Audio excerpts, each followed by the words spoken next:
करते थे कि जो हमारा विपक्षी है वो बड़ा शक्तिशाली है, बहुत शक्तिशाली है और इतना चतुर है कि दलित विमर्श पर हम बात कर रहे हैं, लेकिन एक बार भी हमने दलित पर नहीं बात करी। अभी तक हम रामचरितमानस पर ही बात कर रहे हैं।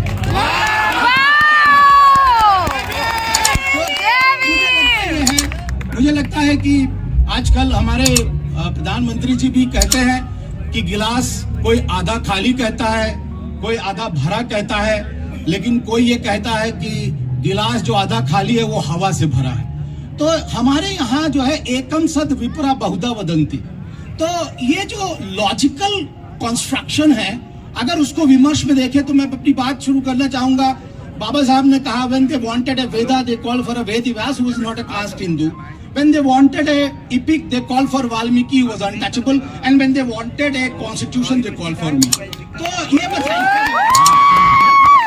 ये जो विमर्श है, इसमें हम आज 21वीं सदी में, और मैं इसीलिए ये लाया था एजेंडा, दलित एजेंडा 2050। मैं ये कह रहा हूं कि हम समाज की सकारात्मक छवि को स्थापित करना चाहते हैं। हमारे समाज में, जैसे बाबा साहब ने जो संविधान लिखा, 7,635 अमेंडमेंट आए उसको, और सबको पढ़ा, 5,132 को उन्होंने खारिज किया, और तब कहीं जाके 395 अनुच्छेद वाला हमारा संविधान बना। आज हम यहाँ पर जो बैठे हुए हैं, क्या बाबा साहब अंबेडकर के द्वारा भारत के संविधान के साथ राष्ट्र निर्माण में जो भूमिका निभाई है, क्या उस पर विमर्श कर सकते हैं?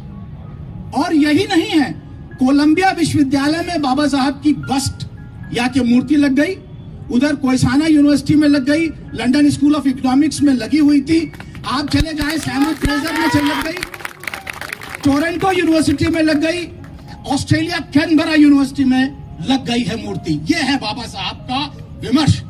आप ये देखिए,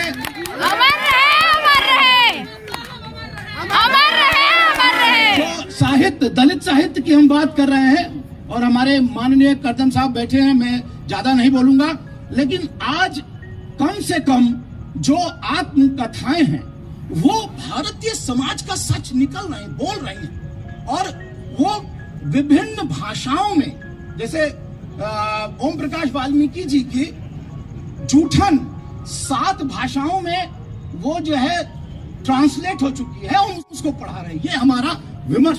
बाबा साहब अंबेडकर के साथ साथ साहू, फूले, माता सावित्रीबाई फूले, कम से कम 50 ऐसे बहुजन नायक हैं जिन पर हम मंत्रणा करना चाहते हैं, जिन पर हम बहस करना चाहते हैं, और वो सब के सब रविदास की धारा से कहे, रविदास कला से चमारा, जो हम सहरी सोमीत हमारा ही नहीं कह रहे थे। ऐसा चाहूं राज में जहां मिले सबन को अन, छोट बड़े सब सम बसे, रैदास रहे प्रसन्न। ये हमारा फलसफा है, इक्वालिटी, लिबर्टी और फ्रैटर्निटी। बाबा साहब ने कहा, I have not taken it from French revolution, हमने फ्रांसीसी क्रांति से नहीं लिया है। जो समता, स्वतंत्रता, बंधुत्व है, I have taken it from my master the Buddha. ये है हमारा। तो इसलिए हमें लगता है, आज जब ये मंच आपने सजाया है, और आज तक को मैं साधुवाद देना चाहूंगा, धन्यवाद देना चाहूंगा कि आपने हमको स्पेस दिया, और वो भी एक ऐतिहासिक जगह पर, स्थल पर बाबा साहब के। तो मुझे लगता है कि एक सौहार्द वातावरण में गिव एंड टेक है।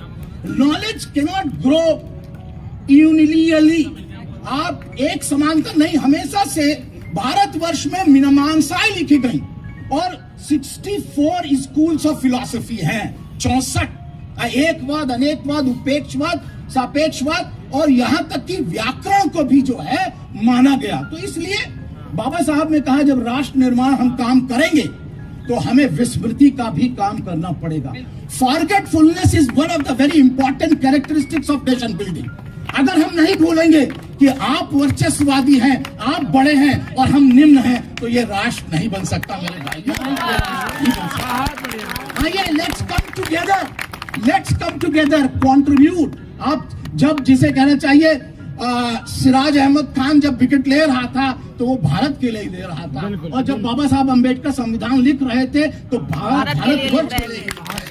और कहना चाहिए हम 21वीं सदी में पदार्पण कर रहे हैं, तो एक बड़ी लंबी फहरिस्त है। अरे वो क्या गाना है जिसको मोहम्मद रफी गा रहे हैं और लिख रहे हैं मजरू सुल्तानपुरी, और उसको लयबद्ध कर रहे हैं, वो भी मुस्लिम हैं। ध्रुपद गायकी शुरू हो रही है तो संस्कृत श्लोकों से शुरू हो रही है। तो ये भारतवर्ष की जो अपनी मतलब एक तरह से एक अनूठा प्रयास है।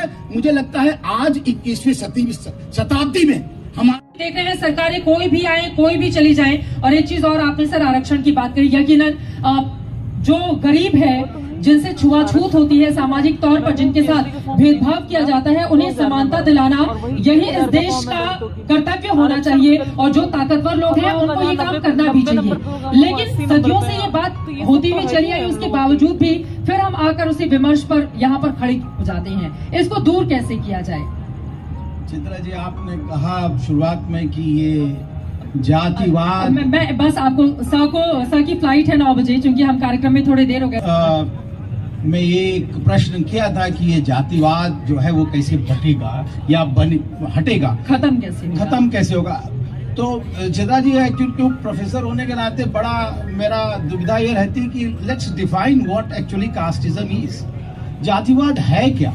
अगर इसको हम परिभाषित करें पहले, तो फिर उसको मिटाने की मुहिम हम चला सकते हैं। जहां तक एक समाजशास्त्री होने के नाते मेरा अध्ययन है, तो जातिवाद एक प्रक्रिया है जिसमें सत्ता में आसीन लोग, संसाधन में आसीन लोग, शिक्षा में आसीन लोग एन केन प्रकारेण उन व्यक्तियों को दीगर रखते हैं जिनके पास ये सब नहीं है। वो है जाति।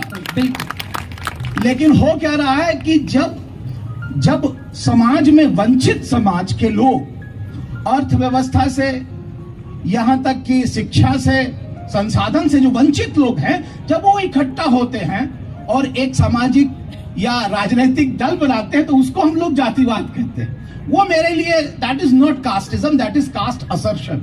और मेरे लिए जो असर्शन है वो एक बड़ा पॉजिटिव टर्म है, क्योंकि हम समाज में जो हमारा संविधान है उसमें प्रदत्त हमारे सभी प्रकार के जो अधिकार हैं, उन अधिकार को लेने के लिए हम वंचितों से कह रहे हैं, हम वंचित आ जाओ, सब एक हो जाओ, और हमारे लिए जो संविधान में प्रदत्त अधिकार है उसे हम लेना चाहते हैं। तो वो जातिवाद मेरे लिए नहीं है, वो असर्शन है।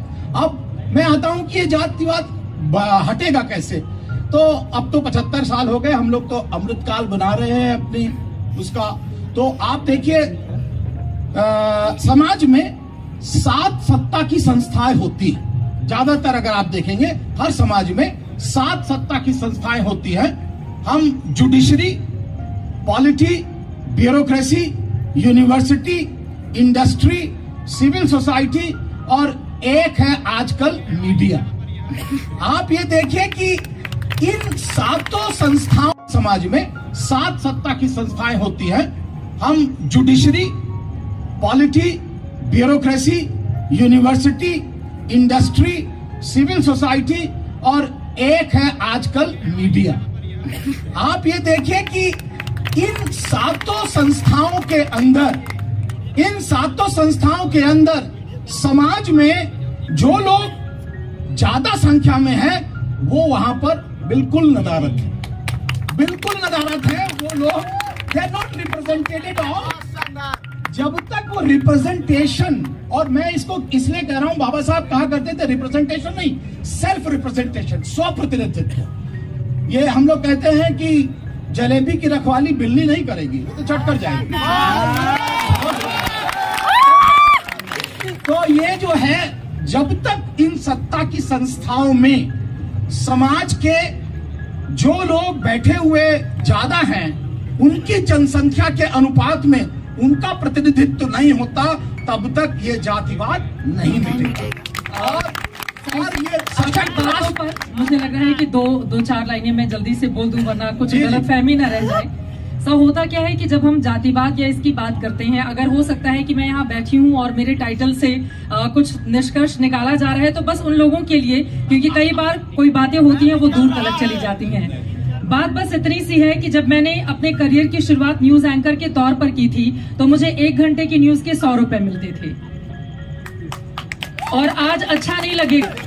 थोड़ा सा साहित्य से विषयांतर होकर के अगर हम लोग आराम से ऐसे ये अराजकता नहीं यहाँ पर प्लीज। पॉलिटिकल अगर हम भी बात करें तो मुझे लगता है कि अगर आप सचमुच पर्सोनिफिकेशन पे बात करें तो you have come to your own example.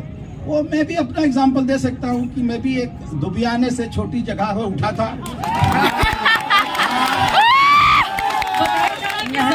आप इस बड़े कुर्सी पर बैठे हुए हैं, आप अगर नहीं बताएंगे कि आप किस कमजोर हिस्से से आए और आज यहाँ तक पहुँचे, आप कैसे मिसाल कायम करेंगे? नहीं, हमारी तो अस्मिता आपके टेलीविजन पर नीचे लिख के आती है दलित चिंतक। हमारी तो अस्मिता दलित चिंतक लिख करके आती है, लेकिन किसी ब्राह्मण चिंतक के नीचे ब्राह्मण नहीं लिखा होता। लेकिन लिख देंगे ब्राह्मण चिंतक, हम थोड़ी ना भेदभाव करते हैं। नहीं, लेकिन मैं नहीं कह रहा हूँ, मैं ये कह रहा हूँ, जातिवाद को बढ़ावा देने की चित्रा जी मैं ये नहीं कह रहा हूँ।